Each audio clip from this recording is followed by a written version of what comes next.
popularity of social networking sites has literally exploded on the World Wide Web in the past few years. MySpace, Facebook, and Twitter lead the pack. But we saw the power of Twitter, for instance, which almost single-handedly kept the world informed of the Iranian regime's crackdown on those opposing the recent election results. So why is the CIA now getting involved in monitoring our social media habits? The internet was the last bastion of freedom, but not anymore. A new report that strikes at the heart of freedom in this country claims the Central Intelligence Agency is now going into the business of watching what your social habits are. I thought I heard it all. First they came after our civil liberties, and then they came after our economic liberties, and now they're cracking down on our internet freedoms. How un-American is it for agents of our own government, our employees, to be monitoring what we say to our friends and acquaintances? Joining me now is Noah Shachtman of Wired Magazine and author of a groundbreaking report entitled CIA Invests in Software Firm Monitoring Blogs and Twitter. Noah, welcome to Freedom Watch. Hey, thanks for having me. What the heck is the CIA up to now? Well, the CIA actually has an investment arm, a kind of non-for-profit company where it makes bets on certain kinds of technologies. That investment arm is called In-Q-Tel, and they made an investment recently of what's believed to be $7 million in a firm called Visible, which tracks Twitter, tracks blogs, and tracks other social networks. All right, so the CIA takes American tax dollars and sets up a corporation, and that corporation invests in other corporations that does things the CIA wants done. So you're able to trace, you're telling us, American tax dollars from the taxpayer into some company that monitors what we do when we're on these websites. That's correct. I thought that the CIA was limited to its activities outside the United States and was limited to intelligence gathering, like stealing secrets from bad guys. Are they now monitoring? If I email you, does the CIA know it? Well, first of all, as you know, the intelligence agencies of the United States have been interested for years in our electronic communications, right? We saw that with the NSA's surveillance of our email. They've also been interested for years in what happens on social networks, on YouTube, on Facebook, on Twitter. Right. And they've been looking at that information for years and years. What Visible does, this tool that they invested in does, is it automates that collection. And it allows you to look by username, it allows you to look by topic, and it allows you to rate those topics as either hostile or friendly or neutral. Now, people who are either not worried about what the CIA does or don't care will say, well, all right, Noah, how do you know this?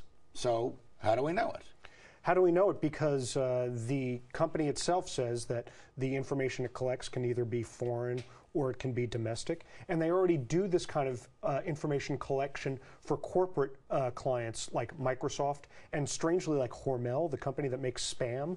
A couple of years ago, PETA, the anti-animal or pro-animal activist. Right. People for the ethical treatment of animals. Right. They launched a campaign against Hormel, against some of the ways they process their meat. Right. And so they turned to this company, Visible, the same one the CIA is turning to now, to track what was going on Twitter and on blogs and stuff like that. Well, what does Visible do? I mean, does Visible know if you and I email each other?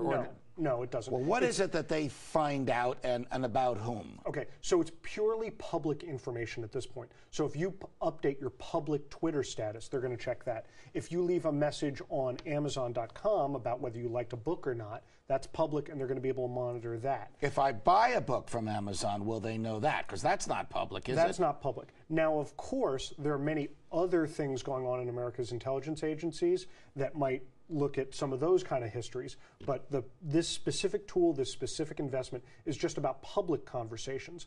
And what the folks at the intelligence agencies will say is, hey, these conversations are public already. All we're doing is kind of sorting them out more efficiently. Let's see. There's a clause of the Constitution which says no money shall be spent from the Treasury except by a direct appropriation authorized by the Congress. Does the Congress know? Do the American people know? Because I'm stunned by what you tell me, that federal tax dollars are being used to monitor their emails and Twitters and Facebook statements.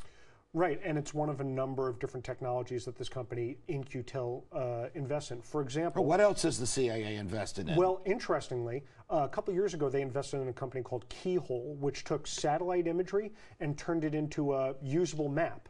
Google then bought Keyhole, and now Google Earth, the thing we use to look at, that looks at mapping information that we use to maybe even plot out our driving directions, was actually originally funded by In-Q-Tel. All right, so when Google bought Keyhole and In-Q-Tel owned Keyhole and the CIA owned In-Q-Tel, if you can connect the dots, does that mean that the CIA owns shares of stock in Google? I don't know.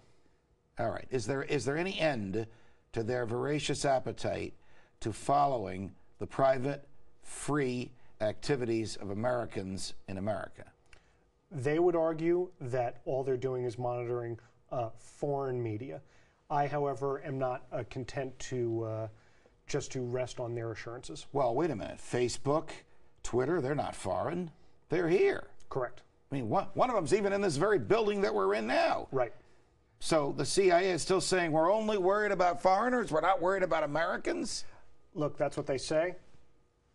I mean, I think the record kind of speaks for itself. Noah Shachtman, thanks very much for joining us on Freedom Watch. You can catch today's show on foxnews.com/Freedom Watch and on Sirius 145 and XM 168 or online at foxnewstalk.com at 6 p.m. Eastern on Saturdays. From New York, defending freedom. Until the next time, stay free, America.